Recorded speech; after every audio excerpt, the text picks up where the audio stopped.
I know a way that you could die in the West. Seth MacFarlane's movie career. Guys, I write comedy.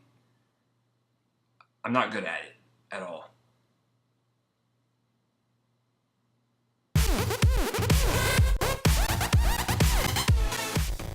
Welcome to Roll Reviews. I'm Chase Lee. I'm here to review Seth MacFarlane's follow-up to Ted, not a sequel, a follow-up, and that is A Million Ways to Die in the West. Now, I was really looking forward to this movie because I really liked Ted back in 2012. I thought it was one of the best theater experiences I've ever had. Like, it was a packed theater, 400 people. Everyone was just laughing, having a good time. It was just an awesome, goofy story, and it just Seth MacFarlane humor sprinkled all throughout in it. It was just awesome.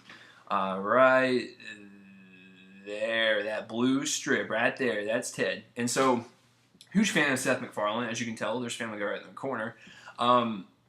And so I was really looking forward to a follow-up to Ted because Ted was a very successful R-rated comedy.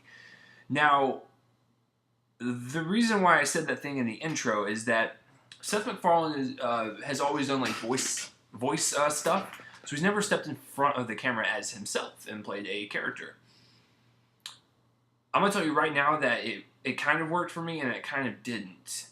I mean, there were some scenes where I was like, you know what, Seth, you're a good actor. If you could just keep practicing, you can actually do this. And then there were some scenes where I was like, this is Seth MacFarlane just cracking, yuck jokes, and I just don't see a character.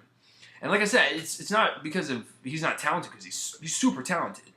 It's because he has not done this before, where he stepped in front of the camera and done something like this. So I think if he just keeps doing more, it'll get better. And that's the best way I can describe it, is in terms of his acting ability for the very first time. All right, so let's jump into the directing. All right, so Seth MacFarlane basically co-writes, co-produces, directs, and stars in this thing. And his overall directing style, I'm going to judge it by my percentage ratio that I usually do in terms of comedies and how the jokes hit or miss. So I would say 75% of the jokes hit for me, 25% missed. And I think overall MacFarlane's tone of this movie, very westerny.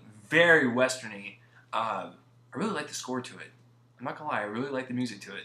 But yeah, he really set the tone for like a really spoofish western type of feel, and I really dug his overall tone, regardless of some of the jokes didn't hit. So, yeah, that's what I got on MacFarlane's directing. And like I said, the music was pretty good, and it was actually shot really well. So MacFarlane's talented. It's just, sometimes when he stoops down to the really juvenile poop and dick jokes, sometimes it misses for me.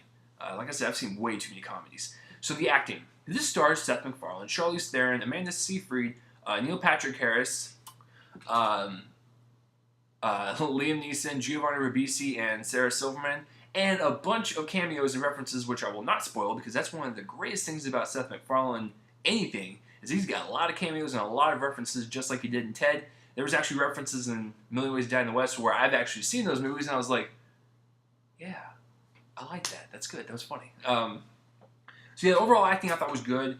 Believe it or not, I actually like Charlize Theron and Seth MacFarlane's chemistry, oddly enough. Amanda Seyfried is there. Liam Neeson is a one-note character villain. I mean, I understand he's the villain, but like, I feel like anyone could have played that role, but it was great to see Liam Neeson regardless. Giovanni Ribisi was pretty funny. Sarah Silverman's always funny, in my opinion. And Neil Patrick Harris, man. I love that guy so much. he's so great and so funny. I actually liked his character, very douchebaggery, but he pulled it off, man. So yeah, overall, and like I said, I commented on MacFarlane's acting in the front. He's wickedly talented, guys. Like, he's a funny dude. It's just, as a character actor, I don't really see it yet. In terms of joke delivery, dude's got it nailed. So that's what I think about the acting. I like Charlize Theron is great. Yeah, I mentioned her, and she's gorgeous. Jesus, she's a gorgeous woman. Cinematography, like I said, it's actually shot well.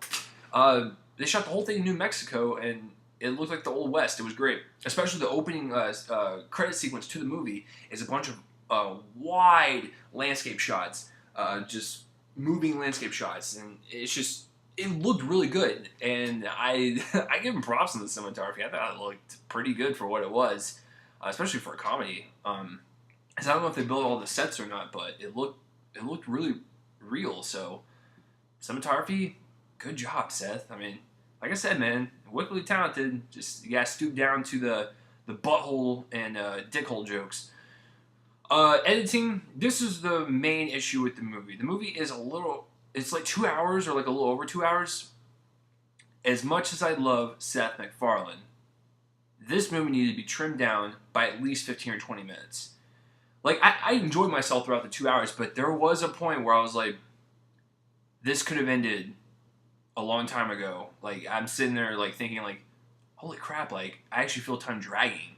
So, yeah, I would say 15 or 20 minutes less, and the pace would have been a lot stronger in terms of just joke delivery and, like, the recuperation of the jokes and then joke again. Like, it just, after a while, it gets tiring, and, you know, you have to keep your audiences moving with the jokes and the story and stuff. And there's a lot of, like, lull moments where they try to be dramatic with the movie, and it worked in some spots and it didn't work for me in others, and I felt the drag. I was like, wow, I actually feel this.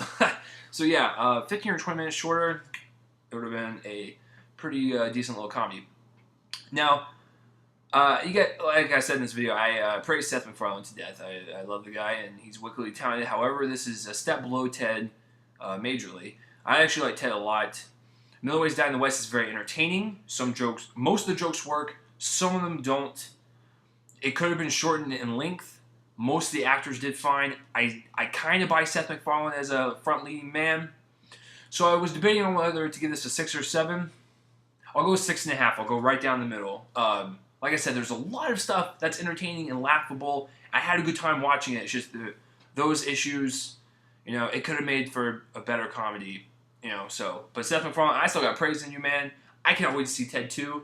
So there is that. So have you guys seen A Million Ways to Die in the West? If you have, comment that place right below my face and let me know. And as always, thanks for watching Real Reviews. I'm Chase Lee, and tune in next time for whatever I review next. See you guys later.